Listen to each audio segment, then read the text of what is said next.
Ikaw ba ay nasa syudad ng Maynila? Natikman mo na ba ang Xiaolong ng Palawan? Tikman mo na ba ang Xiaolong ng Palawan? Huwag malungkot dahil di mo na kailangang pumunta ng Palawan para malasap ang sarap ng Xiaolong ng mga Vietnamese dahil dito sa Palawan Taste Xiaolong. Palawan Taste Xiaolong ay mai-enjoy mo ang masarap na Vietnamese po ng Palawan. Available ang pork noodles at beef stew noodles at syempre may masarap din na burger at hotdog sandwich na pwede i-partner sa Xiaolong. Xiaolong ng Palawan na sa Maynila na.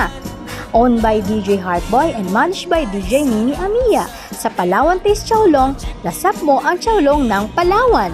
Palawan Taste Xiaolong is soon to open in Manila this coming November 12, 2023. See you people of Manila! Lasapin ang sarap ng Xiaolong ng Palawan.